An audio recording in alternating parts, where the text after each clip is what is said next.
ঘরে স্বামী রেখে এক জননীর মা করছেন প্রবাসীদের সাথে প্রতারণা। ঘরে বসে ভার্চুয়াল জগতে যৌন ব্যবসা।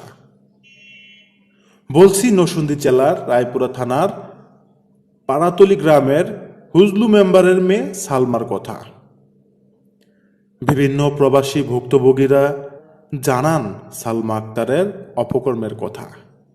সালমা আক্তার নিজেকে কখনো অবিবাহিত দাবি করছেন কখনো তার স্বামী তাকে ছেড়ে দিয়েছেন। কারো কাছে এমনও দাবি করছেন তার স্বামী মারা গিয়েছে।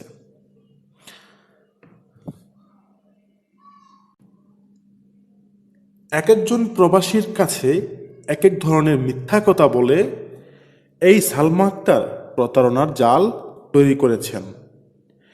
এভাবেই প্রতারণা করে করে সালমা আক্তার প্রবাসী এবং বাংলাদেশিদের কাছ থেকে লক্ষ লক্ষ টাকা হাতিয়ে নিচ্ছেন।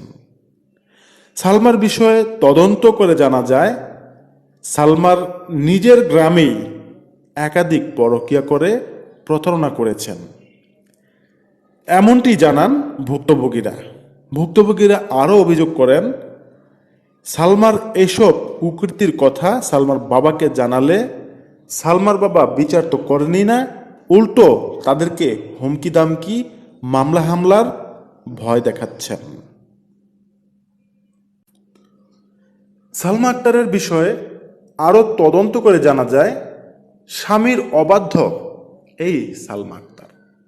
স্বামীর কোনো কথা কোনো কমেন্ট মানছেন না সালমা আক্তার, তাই একাধিক প্রবাসী এবং নিজ গ্রামের ছেলেদের সাথে বিয়ের প্রলোভন দেখিয়ে কামাচ্ছে